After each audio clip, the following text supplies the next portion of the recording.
بن ماں کی بچوں کے ساتھ ایسا سلوک کرتے ہیں؟ اندر کا منظر دیکھ کر الفاظ کے منہ میں ہی رہ گئے۔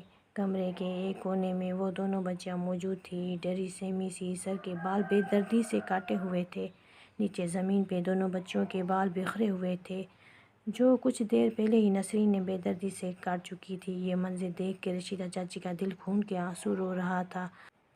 دونوں بچیوں کا سر بھی کینچی لگنے سے زخمی ہو چکا تھا، جہاں سے خون نکل رہا تھا۔ اس وقت رشیدہ چاچی کو اس سب کا ذمہ دار اپنا آپ لگا، کیونکہ وہی نسرین کو لے کے آئی تھی۔ شرم نہیں آتی تمہیں؟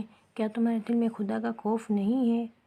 تم خود بھی ایک عورت ہو، کیسے کر سکتی ہو ان بن ماں کی بچیوں کے ساتھ ایسا؟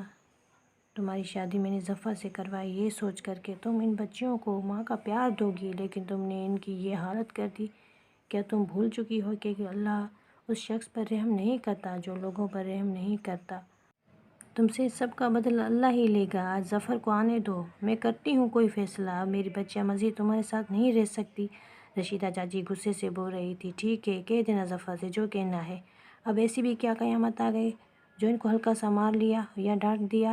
اگر یہ مجھے تنگ کریں گی اور میں انہیں کچھ کہوں گی تو کون سی قیامت آ گئی؟ ہلکا سا یہ تمہیں ہلکا لگ رہا ہے؟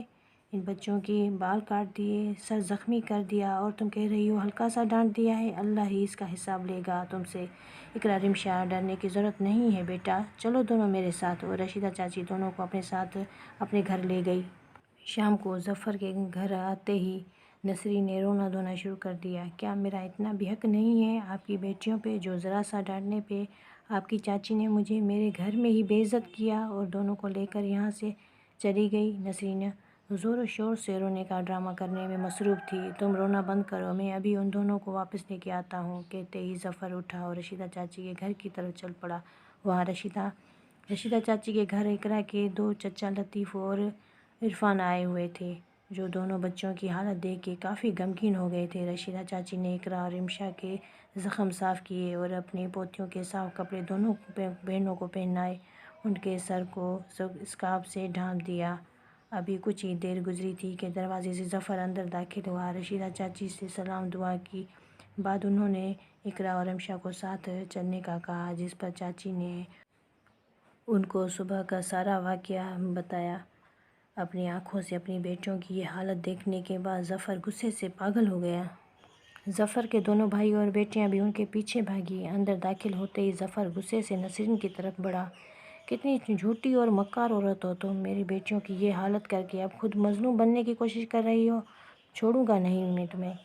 اس سے پہلے کہ ظفر نسرین پہ ہاتھ اٹھاتا، رشیدہ اور ظفر کے دونوں بھائیوں نے آگے بڑھ کر اسے روکا۔ بہرحال نسرین کو کسی قسم کا پچھتاوا نہیں تھا۔ وہ ایک ہی بات کر رہی تھی کہ مجھے الگ گھر لے کے دو یا مجھے طلاق دے دو۔ لڑائی بہت بڑھ گئی تھی۔ رشیدہ چاچی اور ظفر کے بھائی اس کا گھر برباد نہیں کرنا چاہتے تھے، اس لیے لطیف اور عرفان نے فیصلہ کیا کہ ظفر دوسرا گھر نہیں لے سکتا۔ اس کے پاس اتنے پیسے نہیں تھے، وہ تو محنت مزدوری کرتا تھا۔ اس لیے انہوں نے ظفر کو منایا کہ اقرا اور عائشہ کو ہم لے جاتے ہیں، یہ دونوں اب ہمارے ساتھ رہیں گی۔ بہت مشکل سے ہی صحیح، لیکن ظفر مان گیا۔ اس طرح اقرا عرفان کے ساتھ اور رمشا لطیف کے ساتھ ان کے گھر چلی گئی۔ وقت کا کام تھا گزرنا، وہ گزرتا چلا گیا، پتہ ہی نہیں چلا۔ نسرین کی شادی کو 8 سال گزر گئے۔ اقرا اب 15 اور عائشہ 17 کی ہو گئی تھی، مگر نسرین کو اللہ نے اولاد کی خوشی نہیں دی۔ جو دوسروں کی اولاد پہ ظلم کرتے ہیں ان کی خوشیاں نہیں دے سکتے، وہ خود بھی کبھی خوش نہیں رہ سکتے۔ کسی بھی ڈاکٹر کا کوئی بتاتا تو نسرین وہاں علاج کے لیے پہنچ جاتی۔ 8 سال کے بعد، لمبے عرصے کے بعد، نسرین کو ڈاکٹر نے خوشخبری دی کہ وہ ماں بننے والی ہے۔ اس کی خوشی کی انتہا نہیں تھی۔ وہ ہر وقت سوچتی رہتی تھی کہ میں اپنے بچے کو دنیا کی ہر آسائش دوں گی، بڑے سے بڑے اسکول میں پڑھاؤں گی۔ ان دنوں اس نے کام کے لیے بھی ملازمہ رکھ لی تھی۔ ظفر بھی بہت خوش تھا۔ آخر وہ دن بھی پہنچ گیا جس کا نسرین کو بے صبری سے انتظار تھا۔ ہسپتال میں بیڈ پہ پڑی وہ منتظر نگاہوں سے دروازے کو دیکھ رہی تھی کہ کب اس کے بچے کو اس کی گود میں دیا جائے گا۔ اتنے میں دروازے سے ظفر اندر داخل ہوا، جس کی گود میں میرون کمبل میں لپٹا ایک بچہ تھا۔ اس کے پیچھے کچھ ڈاکٹرز بھی تھے۔ نسرین نے ظفر کو دیکھتے ہی کہا شکر ہے ظفر تم آ گئے، کہاں چلے گئے تھے؟ میرا بچہ تو دکھاؤ۔ ظفر نے اس چھوٹے سے بچے کو نسرین کی گود میں دیا۔ نسرین نے جیسے ہی بچے کے چہرے اور سر سے کمبل ہٹایا وہ لرز کر رہ گئی۔ بچہ باقی تو ٹھیک تھا مگر اس کی کھوپڑی کی کھال نہیں تھی، سر کے اندر موجود دماغ وغیرہ سب نظر آ رہا تھا۔ ظفر نے جلدی سے بچے کو واپس لیا اور کانپتی ہوئی نسرین کو سنبھالنے لگا جس کا چہرہ پیلا پڑ چکا تھا۔ آج 2 ہفتے گزر چکے تھے نسرین اور ظفر پہ، وہ قیامت گزری رات کے 2 بج رہے تھے جب پیاس کی شدت سے نسرین کی آنکھ کھلی۔ کچن میں پانی پیتے ہوئے اچانک اسے وہ سب یاد آ گیا جو 8 سال پہلے اقرا اور رمشا کے ساتھ کر چکی تھی۔ وہ اپنا ننھا سا بیٹا بھی۔ رات کے اس پہر کچن میں کھڑی نسرین کے کانوں میں مسلسل ان بچوں کی آوازیں گونج رہی تھیں۔ امی مت ماریں اقرا کو، امی چھوڑ دیں، میرے بال نہ کاٹیں، مت کریں امی، صرف ایک دفعہ معاف کر دیں، اس کے بعد کبھی آپ کو تنگ نہیں کریں گی۔ شاید اپنی اولاد کو ایسی حالت میں دیکھنا ہی تھا جو نسرین آج ان معصوم بچوں کے درد کو محسوس کر رہی تھی۔ چیخ چیخ کر روتے ہوئے وہ کچن میں ہی زمین پر بیٹھ کر اللہ سے معافیاں مانگنے لگی۔ رونے کی آواز سن کر ظفر بھی بھاگتا ہوا کچن میں آیا۔ کیا ہوا نسرین، کیوں رو رہی ہو؟ بتاؤ مجھے کیا ہوا ہے؟ ظفر نے آواز سے بھاگتا ہو کے پوچھا۔ ظفر مجھے اقرا اور عائشہ کے پاس لے چلو، خدا کے لیے مجھے ان کے پاس لے چلو، میں ان سے معافی مانگنا چاہتی ہوں۔ آج اپنی اس حالت کی ذمہ دار میں خود ہوں، نہ میں ان پہ ظلم کرتی، نہ آج میرے ساتھ یہ سب کچھ ہوتا۔ جب تک وہ مجھے معاف نہیں کریں گی اللہ بھی مجھے معاف نہیں کرے گا، مجھے لے چلو ان کے پاس۔ زاروں قطار روتے ہوئے نسرین نے ظفر سے کہا ابھی بہت رات ہو چکی ہے، میں کل تمہیں ان کے پاس لے جاؤں گا، ظفر نے کہا اور اسے سہارا دیتے ہوئے کمرے میں لے آیا۔ اگلے دن صبح سویرے ہی ظفر اور نسرین عرفان اور لطیف کے گھر روانہ ہوئے۔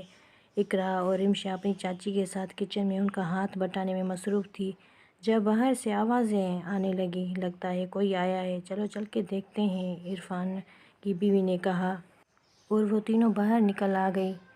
باہر کا منظر دیکھ کر اقرا اور رمشا کو اپنی آنکھوں پہ یقین نہیں آ رہا تھا۔ جہاں لطیف کی بیوی نسرین سے سلام دعا کرنے میں مصروف تھی، اقرا اور رمشا نے بھی آگے بڑھ کے سلام کے لیے ہاتھ بڑھایا، لیکن نسرین نے ان کا ہاتھ تھامنے کے بجائے دونوں کو گلے سے لگایا اور پھوٹ پھوٹ کر رونے لگی۔ مجھے معاف کر دو بیٹا، میں تم دونوں سے معافی مانگنے آئی ہوں، میں نے تم دونوں کے ساتھ بہت برا سلوک کیا، اس کی سزا بھی مجھے مل چکی ہے، مجھے معاف کر دو اور میرے ساتھ گھر چلو۔ جب تک تم دونوں مجھے معاف نہیں کرو گی تب تک اللہ بھی مجھے معاف نہیں کرے گا۔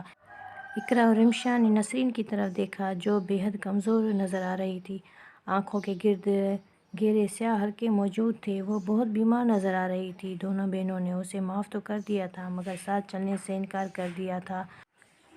اب واپس وہ دونوں اس گھر میں نہیں جانا چاہتی تھی اور اس گھر میں بے حد خوش تھی۔